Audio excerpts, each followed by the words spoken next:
Hey there folks, welcome to our cozy nook of tales and adventures. Today, like every episode, we're unlocking the doors of imagination to explore new worlds, meet fascinating characters, and experience unique emotions. I promise to take you on an unforgettable journey through the power of words. So get comfy, grab your favorite drink, snuggle into that perfect spot, and get ready to lose yourself in a new story. Leave the outside world behind for a while and dive with me into the depths of storytelling. If you enjoy our content and want to support the channel, consider hitting the subscribe button and giving the video a thumbs up. Now, without further ado, let's dive into today's story.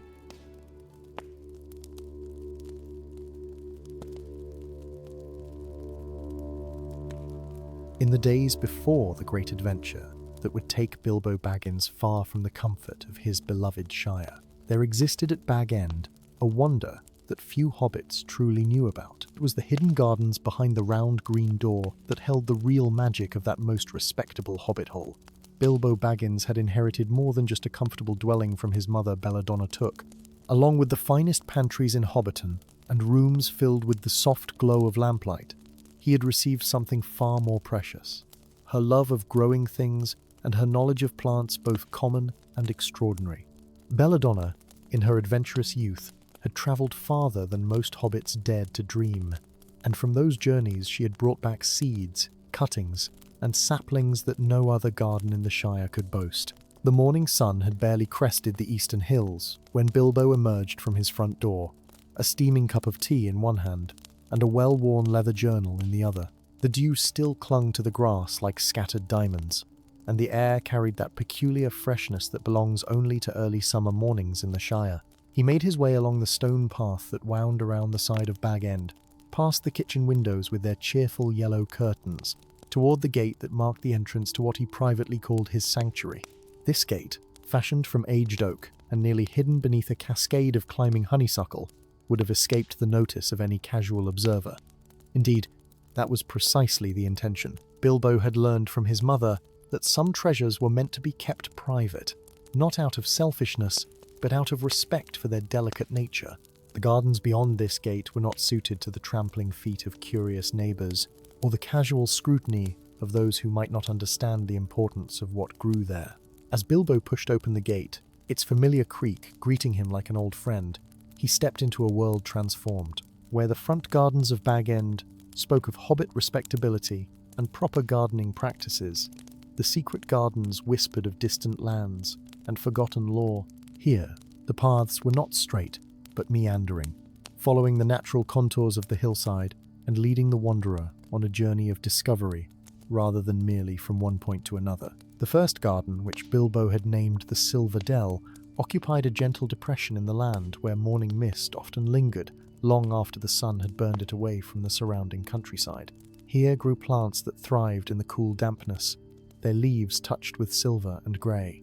Lungwort spread its spotted foliage beneath the shade of an ancient rowan tree, while Lady's Mantle gathered dewdrops in its pleated leaves like precious pearls. But it was the stand of moonwort that drew Bilbo's attention this morning, for he had been watching it carefully for weeks, waiting for the precise moment when its fronds would be ready for harvesting.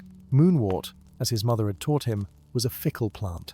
It grew only in certain places, at certain times, and required a gardener's patience that few possessed.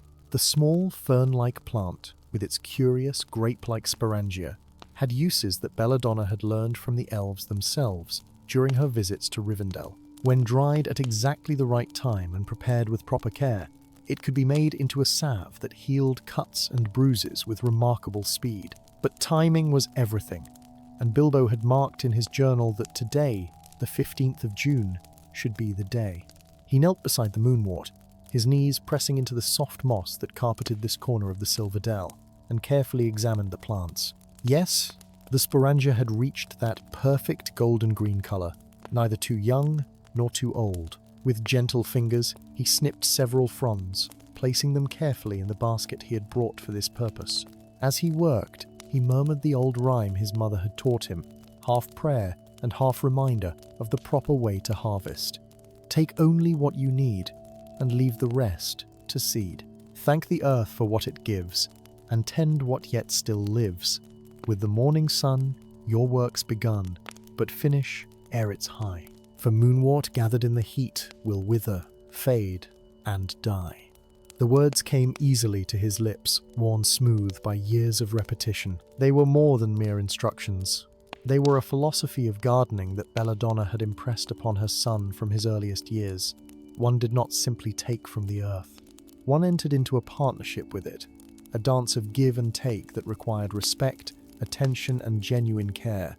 Rising from his work among the moonwort, Bilbo continued along the winding path that led deeper into the gardens. The Silverdell gave way gradually to what he called the sun-drenched terrace, a south-facing slope where the sun lingered longest and warmest.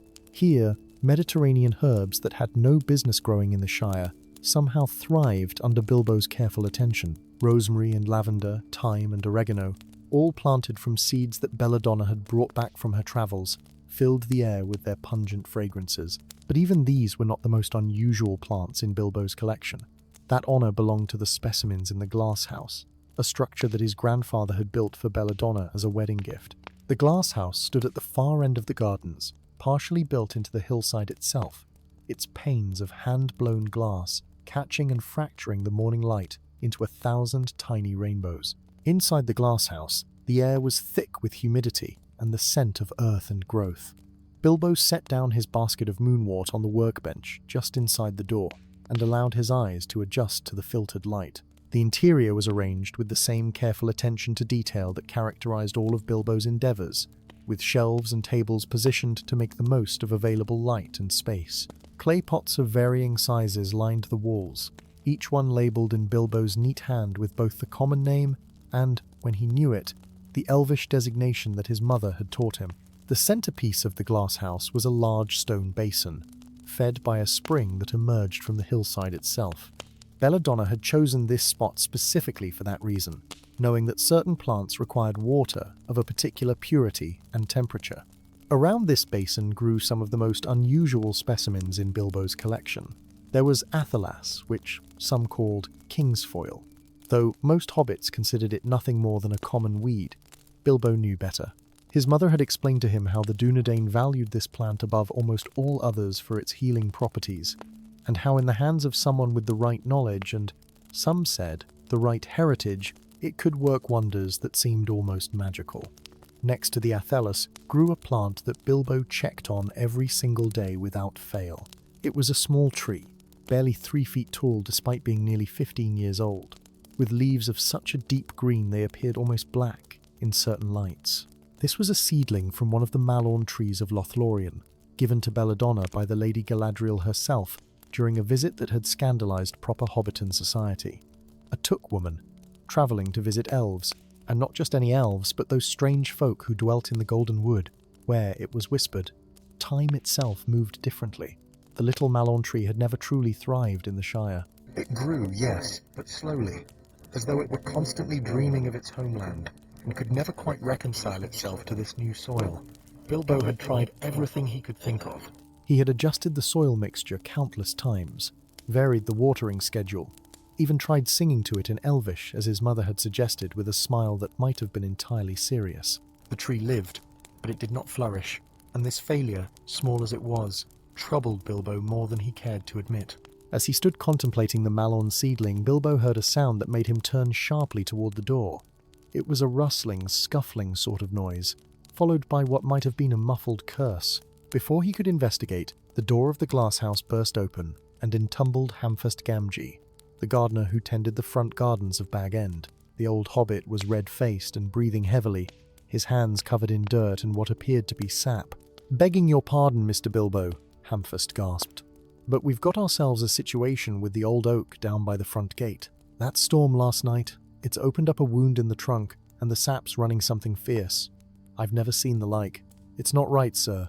Not right at all. The colour of it is all wrong, sort of greenish and glowing, if you can believe it. And there's a smell to it that makes my head spin." Bilbo felt a cold sensation in the pit of his stomach. He knew exactly which oak Hamfast meant.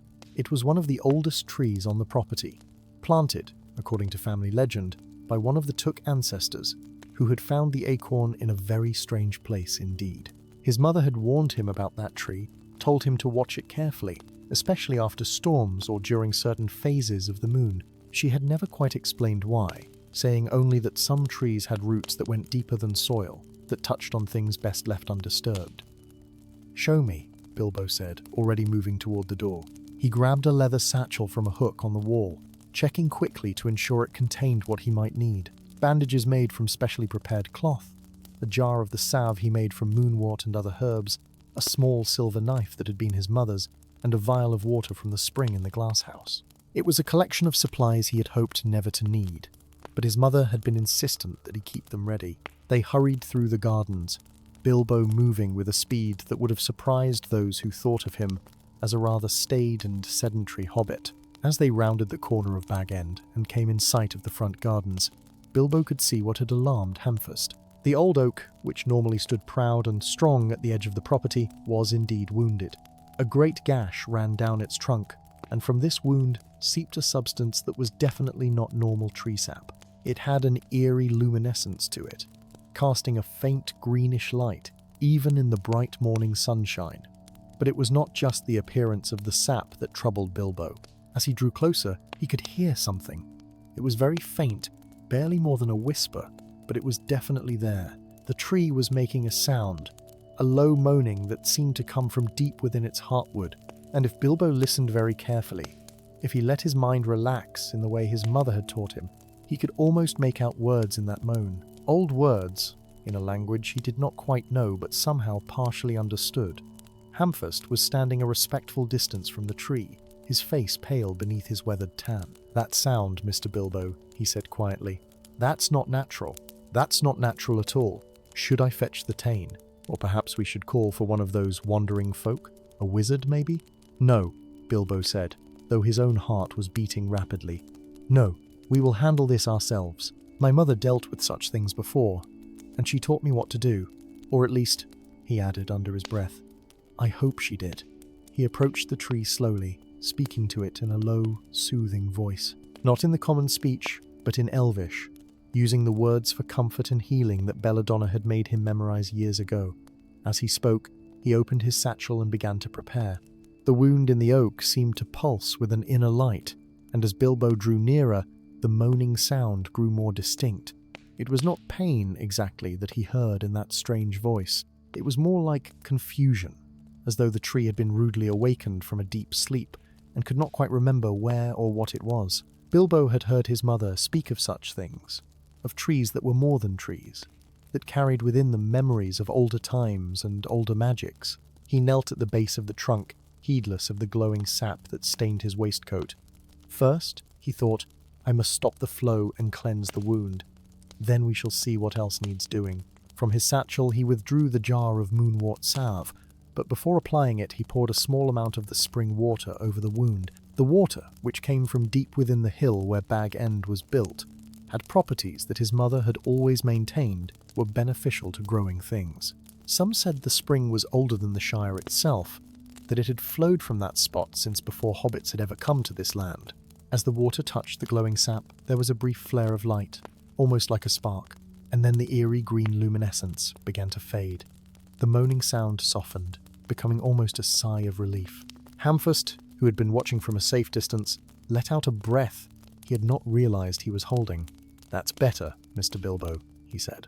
"Whatever you're doing, it seems to be helping." Bilbo nodded, but did not speak.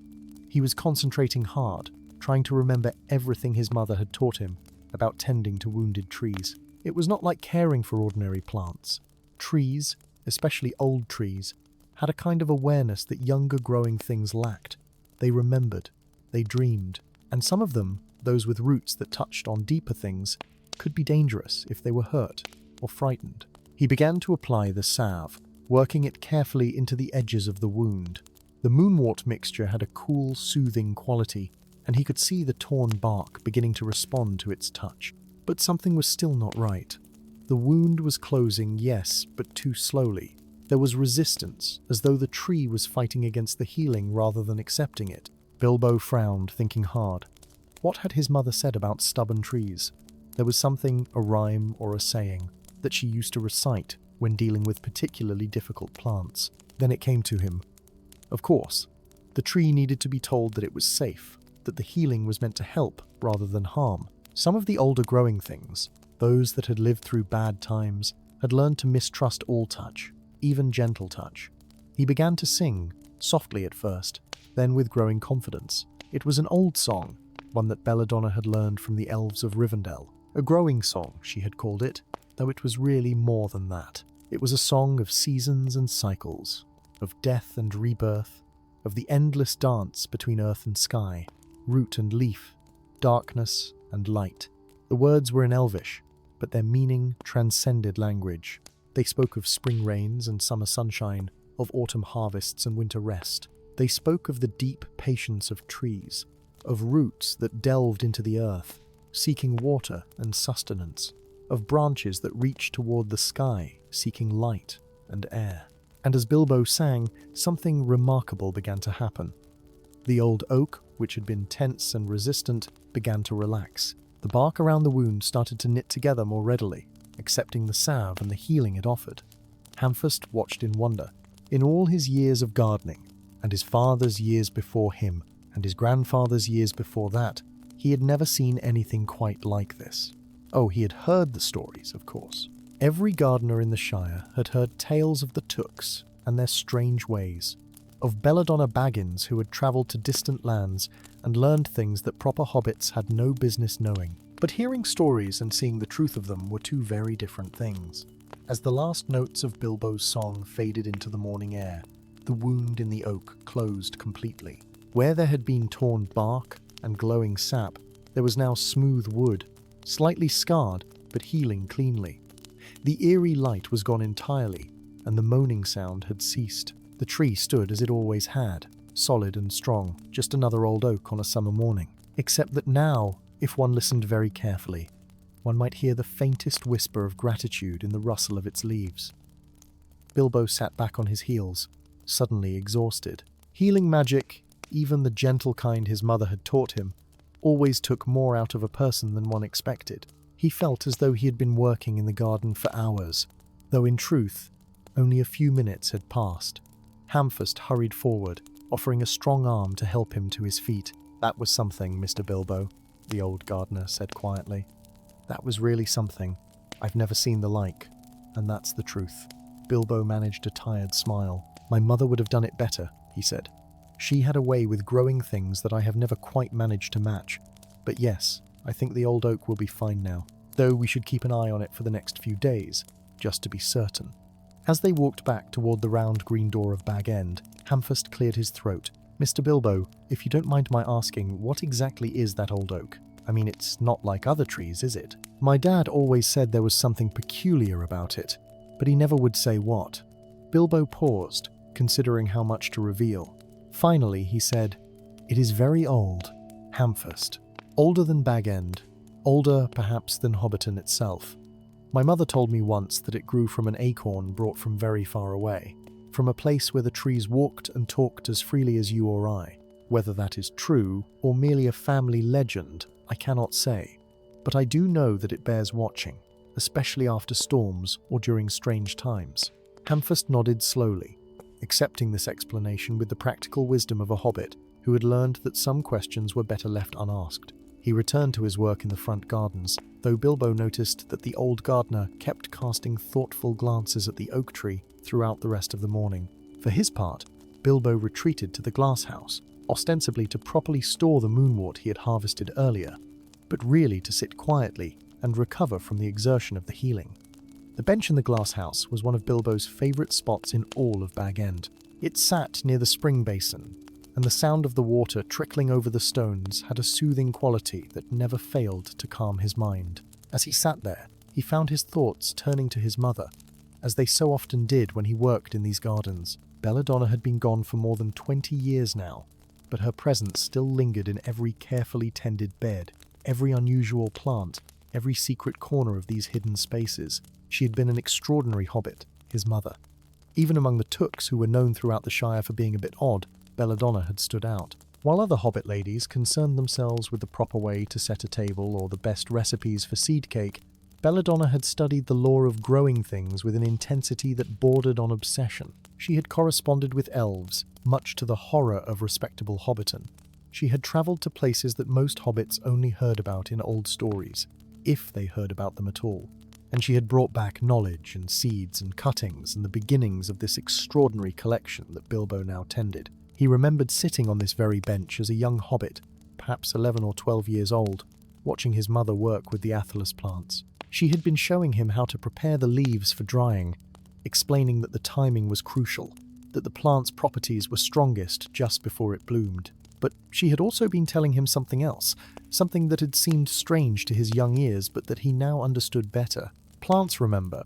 Bilbo, she had said, her hands moving with practiced skill as she stripped leaves from stems. They remember where they came from, what their ancestors knew, the places where their roots first touched soil. This athelas, for instance, it remembers the lands of the north, where it grew wild on the slopes of mountains, long since worn to hills. It remembers being valued by great healers, by kings who knew its worth. And because it remembers, it responds differently than other plants. You must speak to it with respect, with acknowledgement of what it has been and what it knows. At the time, Bilbo had not fully grasped what she meant. It had seemed like poetic fancy, the sort of thing adults sometimes said that sounded profound but had no practical application. But over the years, as he had worked with these plants himself, he had come to understand the truth behind her words. The unusual plants in his collection did respond differently. They required not just water and sunlight and proper soil, but something more. Attention, perhaps. Respect, certainly. A recognition that they were not merely decorative objects, but living things with their own nature and needs. The malorn seedling, for instance. He looked at it now, standing in its place of honor near the spring. It was not dying, but it was not truly living either. It existed in a state of suspended animation, neither growing nor declining, as though waiting for something.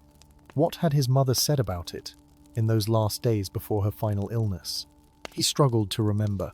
She had been very weak by then, her voice barely more than a whisper, but she had insisted on speaking to him about the gardens, about the special plants that would need particular care. The malorn dreams of home, she had said.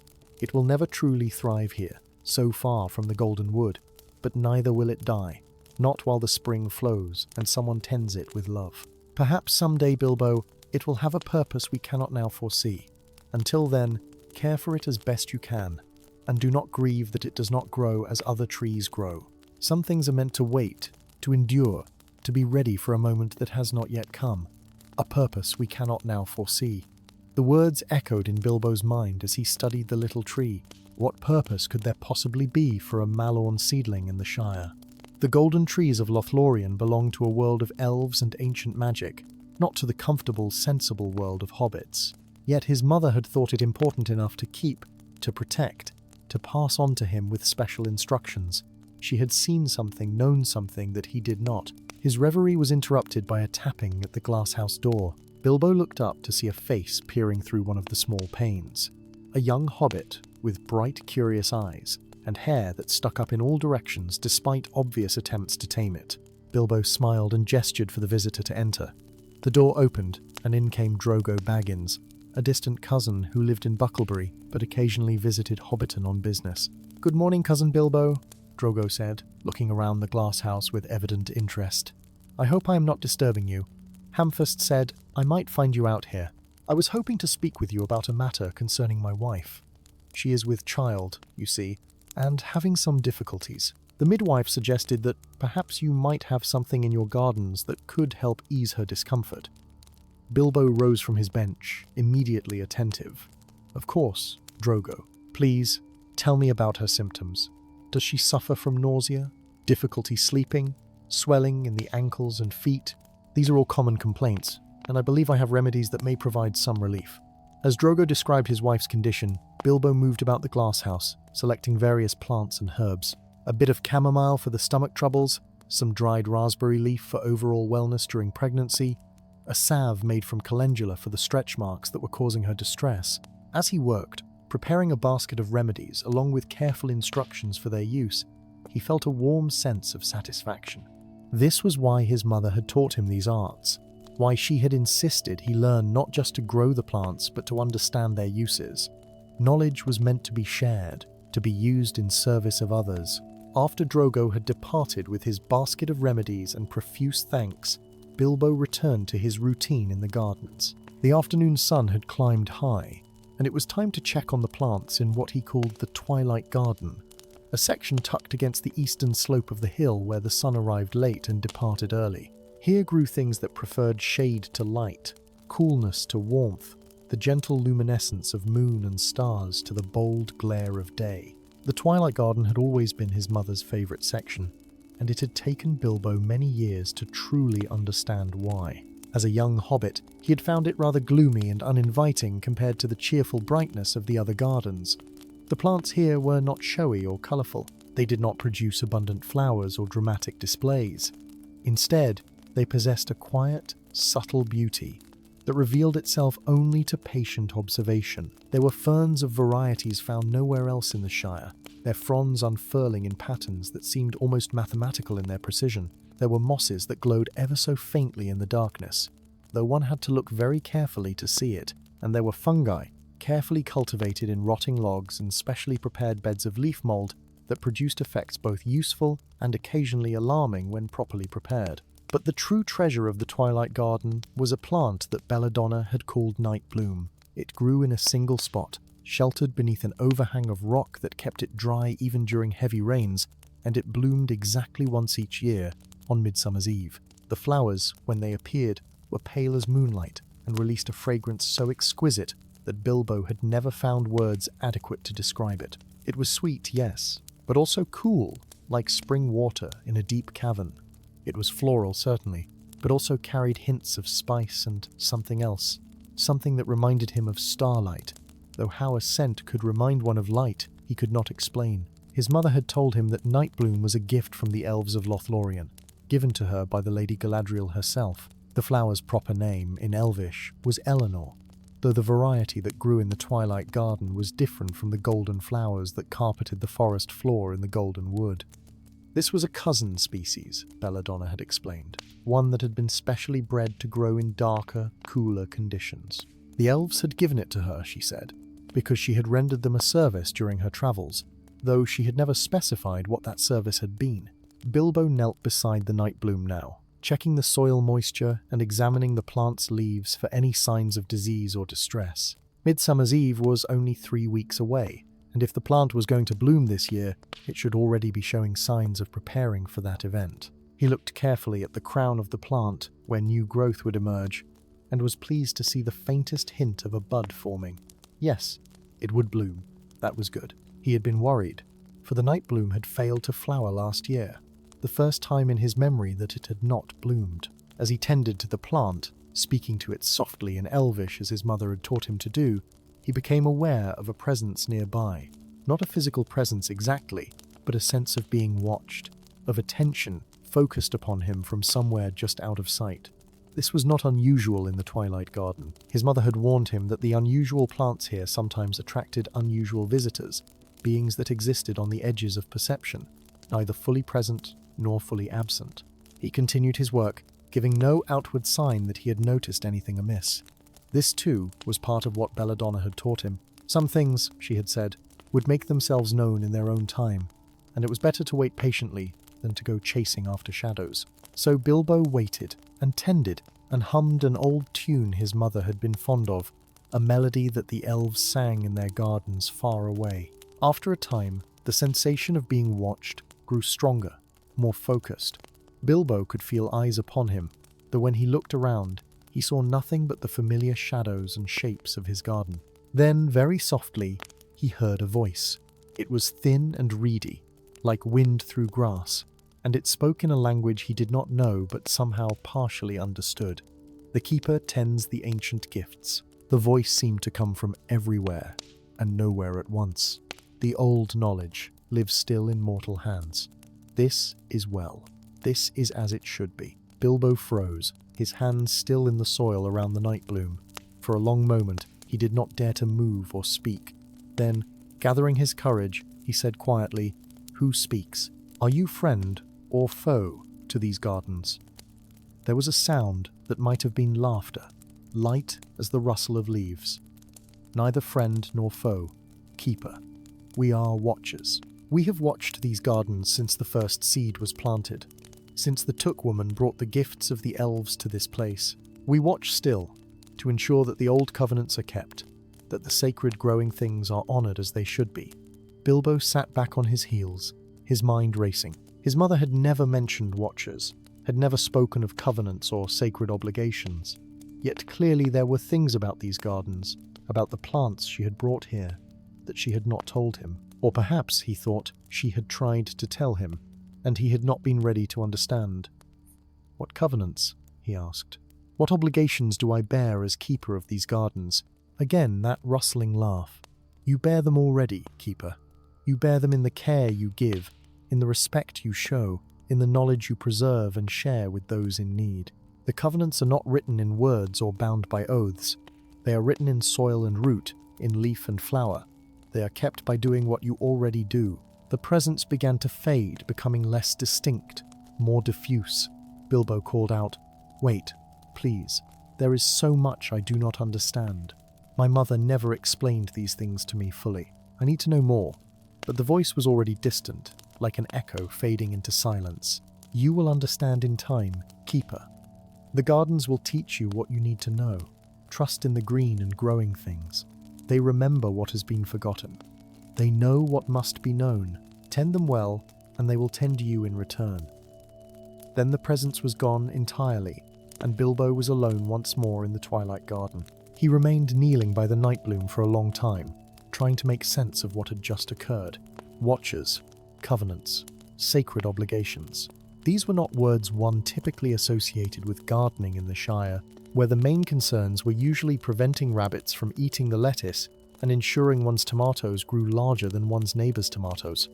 Yet he could not deny what he had experienced. The voice had been real as the soil beneath his knees and the plant before him. And it had spoken of his mother, of gifts from the Elves, of things that needed to be preserved and protected.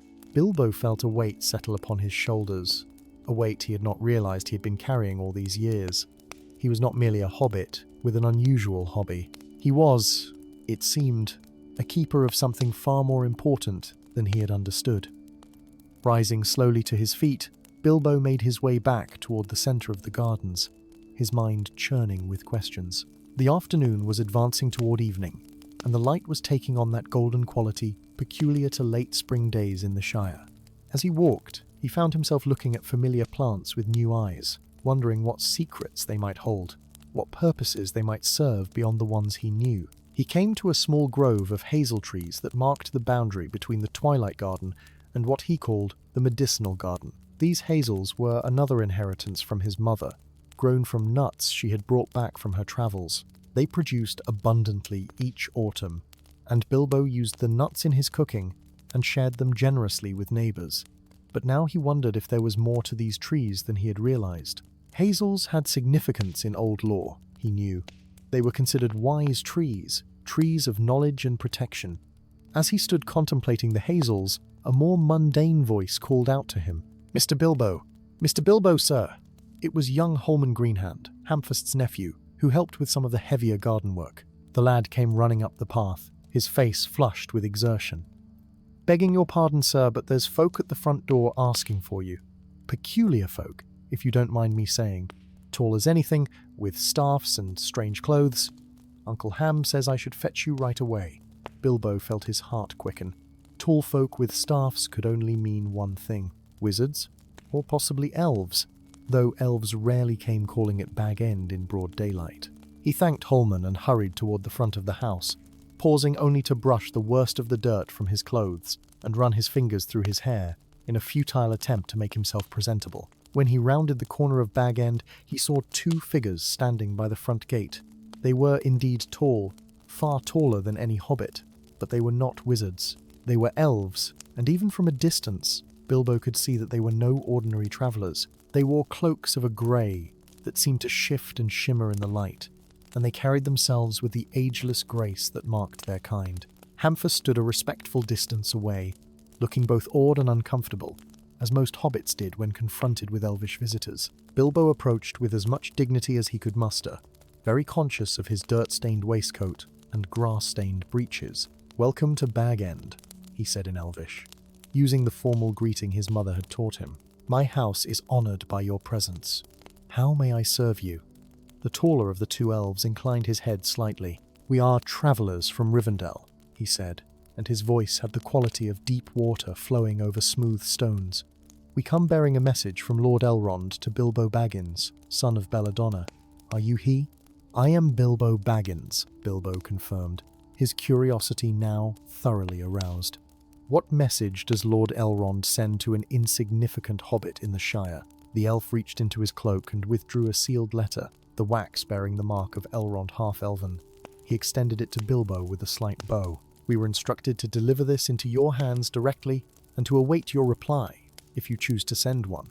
We will rest here tonight, with your permission, and continue our journey at dawn." Of course," Bilbo said, taking the letter with hands that trembled slightly. "Please, come inside. I will have food and drink prepared for you, and beds made up in my best guest rooms." He turned to Hamfast, who was still hovering nearby. "Hamfast, would you be so good as to help our guests stable their horses, and then let the kitchen know we will have visitors for dinner?" As Hamfast hurried off to carry out these instructions, looking both pleased at being given such an important task and nervous about dealing with elven horses, Bilbo led his guests through the front door and into the comfort of Bag End. He settled them in his best parlour, saw to it that refreshments were brought, and then excused himself to read the letter in private. In his study, with the door closed and the curtains drawn, Bilbo broke the seal and unfolded the parchment. The handwriting was elegant and flowing, unmistakably elvish, and the words were in Sindarin, the grey elven tongue that his mother had made sure he learned. The letter began formally, with greetings and courtesies, but quickly came to its point. Lord Elrond had learned, through means he did not specify, that Bilbo was maintaining the gardens that Belladonna had created, preserving the plants she had gathered from across Middle-earth. This pleased him greatly, for these plants represented knowledge and beauty that was becoming increasingly rare in the world. But he wrote with a specific purpose. There was a sickness spreading among the elves of Rivendell, a wasting disease that their healers could not cure with ordinary remedies. They needed a particular herb, one that Elrond believed Belladonna had successfully cultivated in her gardens. The herb was called Silverleaf, and it grew only in the highest mountains, in places few mortals ever ventured. If Bilbo had this plant, and if it was mature enough to harvest, Elrond hoped he might be willing to share some with the elves of Rivendell. In return, the letter promised, the elves would consider themselves in Bilbo's debt, a promise not likely made or given. Bilbo read the letter 3 times, his mind racing. Silverleaf. He knew the plant, though he had not thought about it in years. His mother had indeed cultivated it, he remembered that much. But where exactly did it grow? The gardens had so many sections, so many hidden corners, and Silverleaf was not a plant that called attention to itself. It was small and unassuming, with leaves that appeared silver only when viewed at certain angles in certain lights. Otherwise, it looked like nothing more than a common weed. He tried to recall what his mother had told him about it. The memories were there, but faded, like old tapestries stored too long in darkness. She had shown him the plant when he was young, perhaps 14 or 15 years old. They had been walking through the gardens together, and she had stopped suddenly, pointing to what he had assumed was simply a bit of ground cover, growing between 2 rocks. "That is Silverleaf," she had said. "Remember where it grows, Bilbo. Remember it well. Someday, someone may have great need of it, and you must know where to find it." At the time, he had nodded dutifully, but had he truly paid attention? Had he marked the spot carefully in his memory? Or had he been distracted by something else? Some boyish concern that had seemed so important then but which he could not now recall. He closed his eyes, trying to visualize that day, trying to remember the exact location. It had been somewhere in the rock garden, he thought, the section where alpine plants grew among carefully arranged stones. But the rock garden was extensive, and Silverleaf, being so inconspicuous, could easily be overlooked. There was nothing for it but to search. Bilbo folded the letter carefully and placed it in his desk drawer, then returned to the parlour where his elvish guests waited. He explained that he would need to search his gardens for the plant Elrond requested, and that this might take some time. The elves accepted this with perfect patience, settling in to wait with the timeless calm of their kind.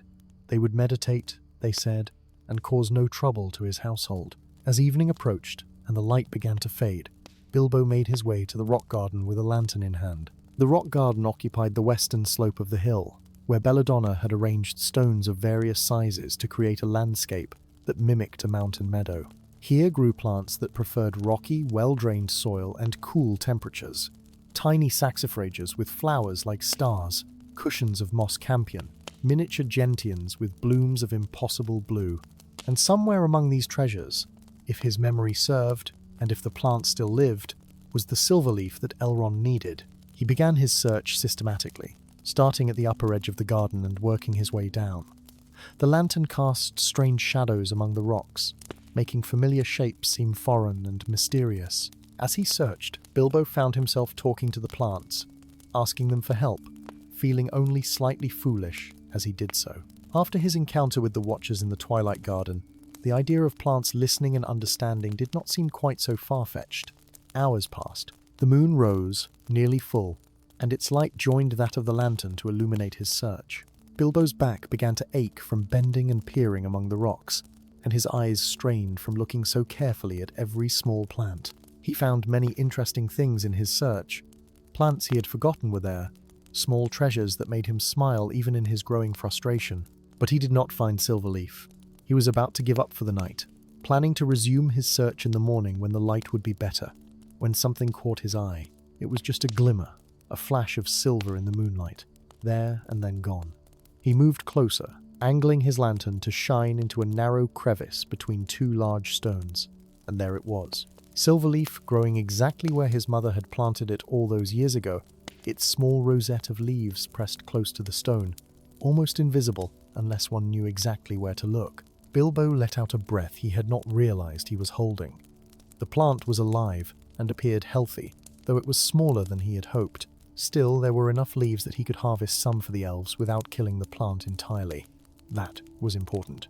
His mother had taught him never to take all of a plant, never to harvest so greedily that nothing remained to grow again. Everything in balance, she had said. Everything in harmony. Take what is needed, but leave enough for tomorrow. He did not harvest the plant immediately. It was late, and he was tired, and such work was best done with a clear mind and steady hands. Instead, he carefully marked the spot, placing a small white stone next to the crevice so he could find it again easily. Then he made his way back to Bag End, his heart lighter than it had been in hours. The next morning dawned clear and bright, one of those perfect spring days when the air itself seemed to shimmer with possibility. Bilbo rose early, before the sun had fully cleared the hills, and prepared himself for the task of harvesting the silver leaf. He gathered his tools with care, selecting a small silver knife that had belonged to his mother, a knife she had told him was made by elven smiths, and was particularly well suited to working with delicate plants. He also prepared a special container, a small wooden box lined with silk, for holding the harvested leaves. Before beginning the harvest, he consulted his mother's journals. Belladonna had kept meticulous notes about all the unusual plants in her collection, and Bilbo had preserved these journals carefully after her death. He found the entry on Silverleaf and read it through several times, committing the instructions to memory. The plant must be harvested at dawn, the notes said, when the dew still clings to the leaves. Speak the words of thanks in the old tongue, and cut cleanly, without tearing or bruising. The leaves must be kept cool and dry, wrapped in silk or fine linen, and should be used within 7 days of harvesting for maximum potency. Armed with this knowledge, Bilbo returned to the rock garden. The silver leaf was where he had left it, gleaming softly in the early morning light. He knelt beside the plant, his joints protesting slightly at the movement, and spoke the words of thanks in Sindarin as his mother's notes had instructed. Then, with the silver knife, he carefully cut 3 leaves from the plant, leaving the rest to continue growing. The cuts were clean and precise, and he felt a small surge of pride at having done the work properly. He placed the leaves in the silk-lined box and closed it carefully. Back at Bag End, the elven messengers were already awake and preparing for their departure. Bilbo presented the box to them with a formal bow, explaining what it contained and how it should be prepared according to his mother's notes. The elves accepted the gift with grave courtesy, and the taller ones spoke words of blessing over Bilbo and his gardens. "Lord Elrond will remember this kindness," the elf said, his hand resting briefly on Bilbo's shoulder. "And we who have seen your gardens with our own eyes will carry word back to Rivendell that Belladonna's legacy lives on in her son. You are a worthy keeper of the green and growing things. Bilbo Baggins. May your gardens flourish all the days of your life." After the elves had departed, Riding their grey horses down the lane and away toward the east, Bilbo found himself standing in his garden feeling oddly unsettled. The encounter had stirred something in him, a restlessness he had not felt in years. He thought of his mother, of all the places she had travelled, all the wonders she had seen, and here he was, content to stay in the Shire, tending his gardens and living his quiet life. Was that enough? Was it what she would have wanted for him? He pushed these thoughts aside and threw himself into his garden work with renewed energy. There was always something that needed doing, always some plant that required attention. The next few weeks passed in a pleasant blur of activity. He harvested the last of the spring herbs and began preparing the beds for summer plantings. He pruned and weeded, watered and fed, observed and recorded. The gardens responded to his care with abundant growth, and Bilbo found his usual satisfaction in watching things thrive under his hands. But as Midsummer's Eve approached, his thoughts turned increasingly to the nightbloom in the twilight garden. Would it truly flower this year? The bud he had observed weeks ago had continued to develop, growing slowly but steadily. Each day he checked on it, watching with a mixture of anticipation and anxiety. The nightbloom's flowering was always a special event, but this year, after the visit from the Elves and the encounter with the mysterious Watchers, it seemed to carry additional significance. On the morning of Midsummer's Eve, Bilbo awoke with a sense of expectancy. The air felt different somehow, charged with a quality he could not quite name. He went through his usual morning routine, but his mind was already in the twilight garden, wondering if today would be the day. After a simple breakfast, he made his way to the nightbloom's sheltered corner, his heart beating faster than the short walk warranted. The bud was large now, swollen and ready. He could see the faint outline of petals through the protective outer covering, like a secret waiting to be revealed. By his estimation, it would open sometime after sunset, when the light of the sun had faded and the moon had risen. Nightbloom, true to its name, revealed its beauty only in darkness. Bilbo spent the day in a state of distracted activity, puttering around the gardens but unable to focus properly on any single task. Hamfus noticed his unusual behavior and commented on it, but Bilbo merely smiled and said he was excited about a rare flower that would bloom that evening. The old gardener nodded knowingly, well accustomed to his employer's passionate interest in unusual plants. As the sun began to set, painting the western sky in shades of gold and crimson, Bilbo positioned a comfortable chair in the twilight garden near the nightbloom. He brought with him a lantern, though he did not light it yet, and a thick woolen shawl against the evening chill. He settled into the chair to wait, watching as the shadows deepened and the first stars appeared in the darkening sky. The transformation when it began was so subtle that Bilbo almost missed it. The outer covering of the bud began to pull back, so slowly that the movement was barely perceptible. But Bilbo had watched nightblooms open before, and he knew to be patient. These things could not be rushed. The flower would open in its own time, according to its own rhythm, following a pattern as old as the world itself.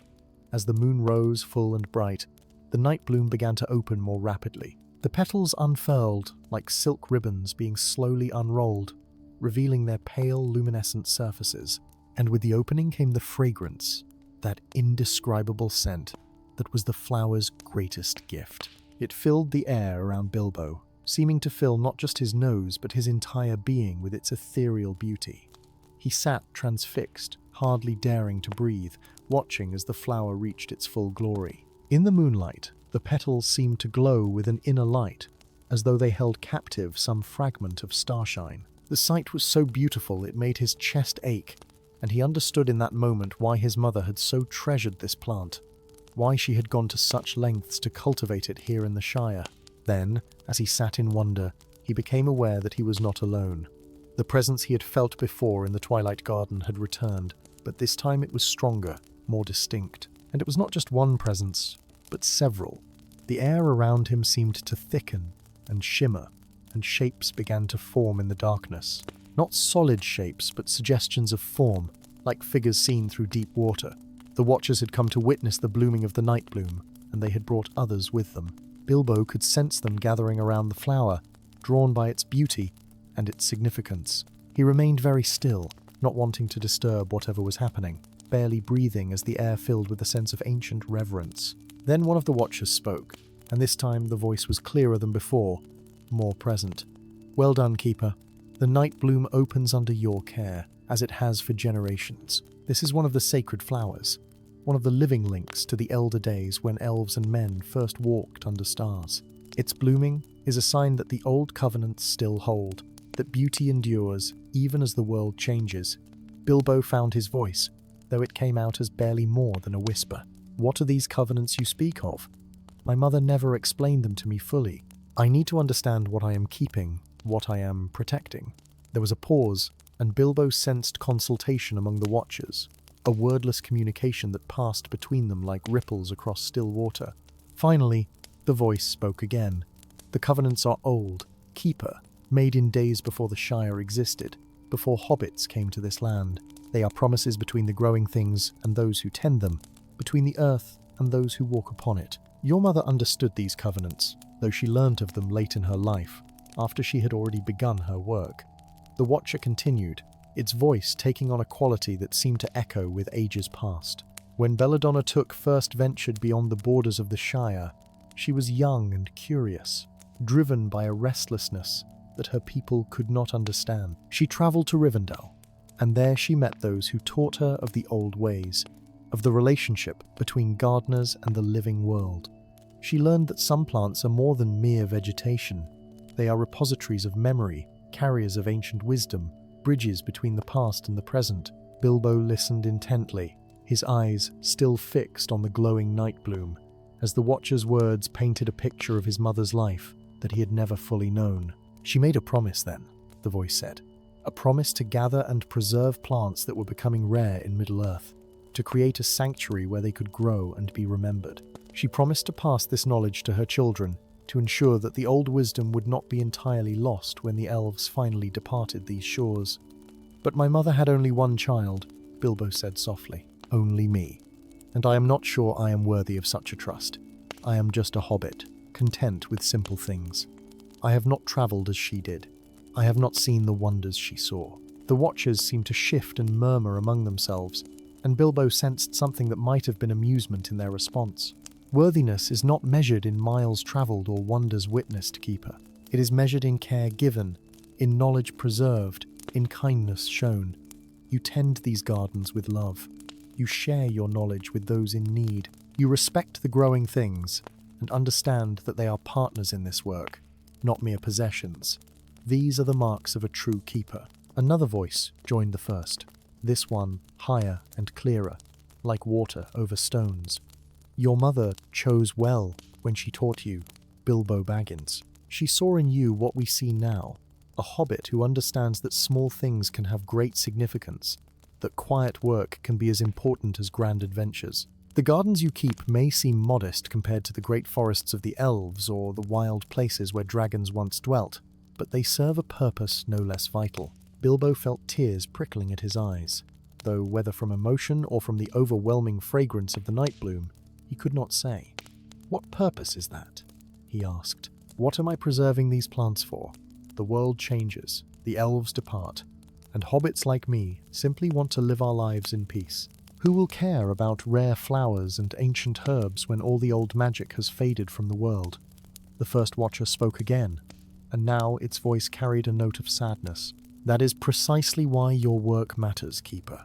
When the magic fades, when the elves have sailed and the great powers have departed, it will be the small folk who remember. It will be in gardens like yours that the old beauty is preserved. Seeds you plant today may not flower for generations, but when they do, they will remind those who see them that the world was once wilder, stranger, more wonderful than they might imagine. As the Watchers spoke, Bilbo became aware of movement in the darkness around him.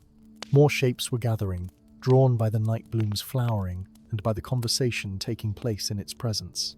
Some of these shapes were more substantial than others. He caught glimpses of faces that might have been elvish, forms that might have been animals or something altogether different. The Twilight Garden had become a meeting place, a threshold between the ordinary world of the Shire and something older and more mysterious. One particularly solid form detached itself from the others and moved closer. Bilbo could see now that it was indeed an elf, tall and graceful, with eyes that held the light of stars. The elf bowed slightly and spoke in a voice that was both familiar and strange. Bilbo Baggins, I am Gildor Inglorian of the House of Finrod. I knew your mother in her youth, when she first came to Rivendell seeking knowledge. She was remarkable even then, asking questions that others feared to ask, seeking understanding that others thought unnecessary for mortals. Bilbo rose from his chair, suddenly very aware of his rumpled waistcoat and dirt-stained hands. You knew my mother? He asked. She spoke of the elves she met, but she never mentioned names. She said names had power and should not be spoken lightly.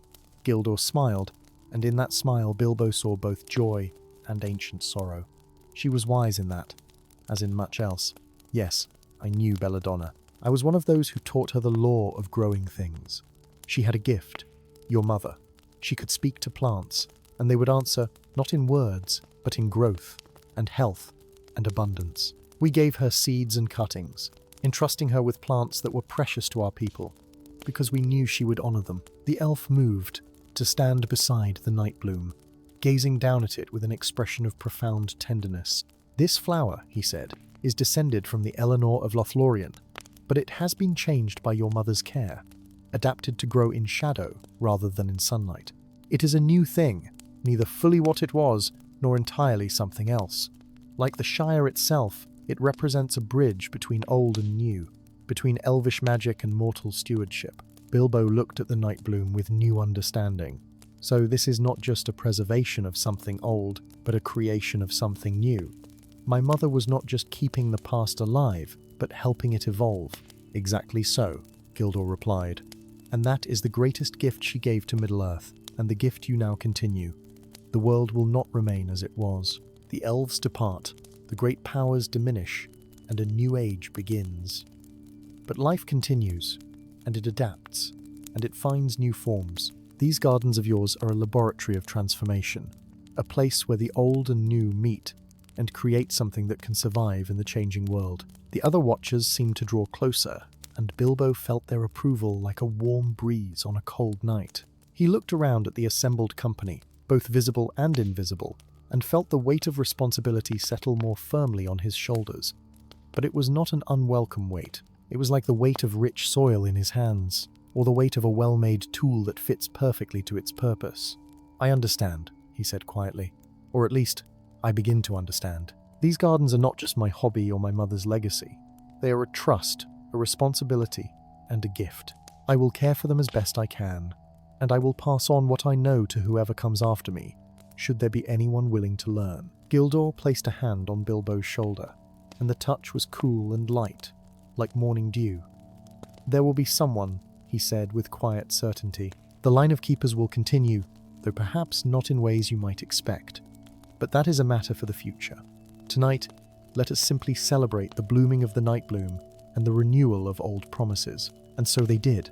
The Watchers and the Elves, the visible and the invisible, all gathered around the glowing flower as it reached the peak of its beauty. Gildor began to sing, a melody so old and so strange that Bilbo felt as though he was hearing the voice of the earth itself. Other voices joined in, some elvish, some belonging to the Watchers, some seeming to come from the plants themselves.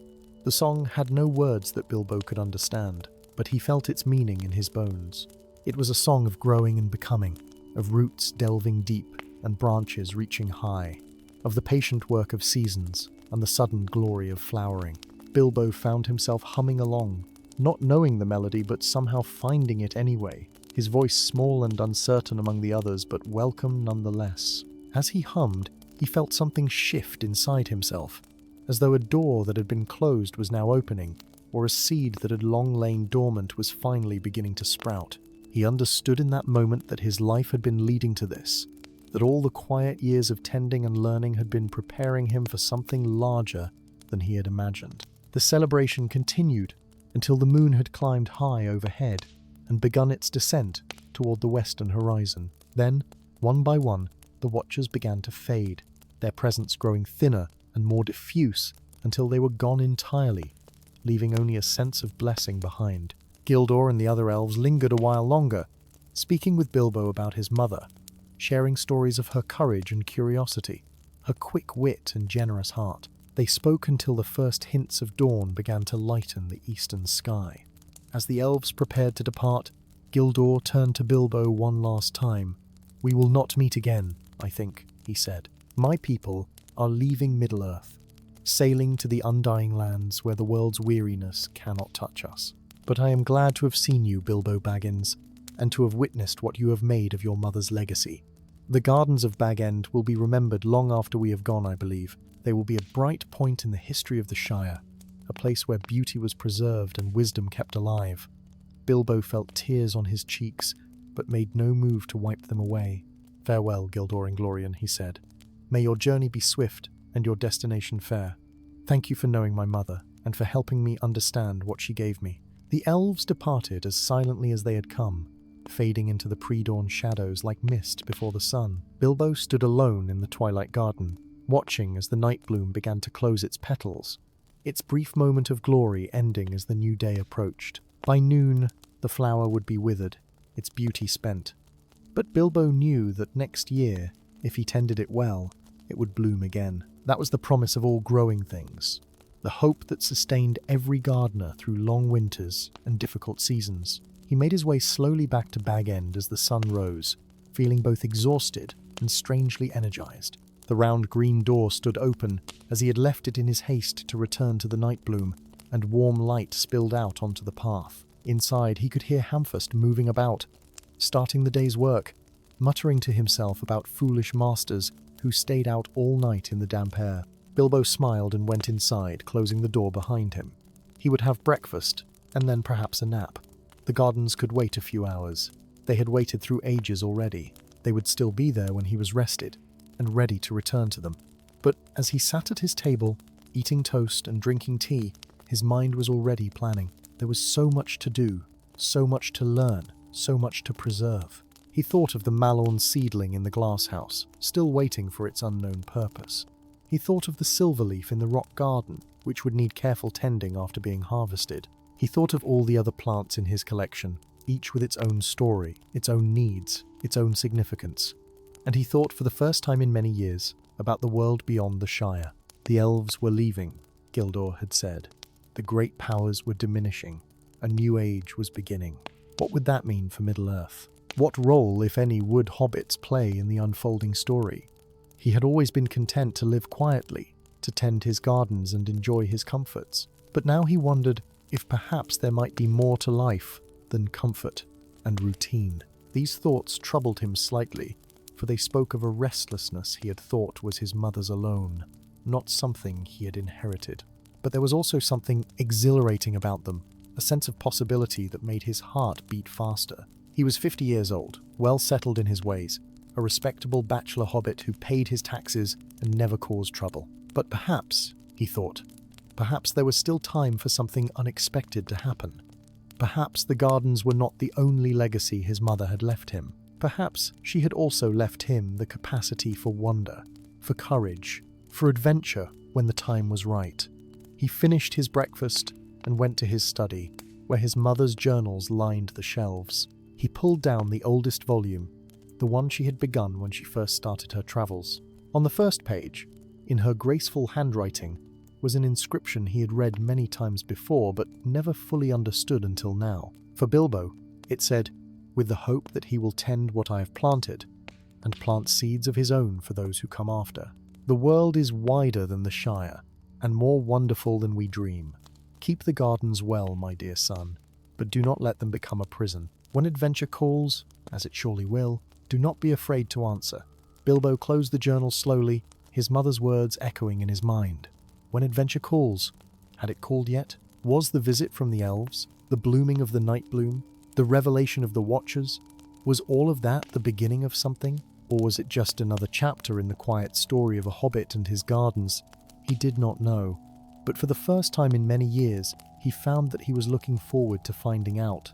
The gardens of Bag End held their secrets still, growing and changing season by season. And Bilbo Baggins, keeper of rare plants and inheritor of his mother's legacy, would continue to tend them faithfully, waiting to see what seeds would sprout, what flowers would bloom, and what unexpected adventures the future might bring. Outside his window, the sun climbed higher, and in the gardens, hidden and open alike, the green and growing things reached toward the light, patient as always, eternal as earth itself.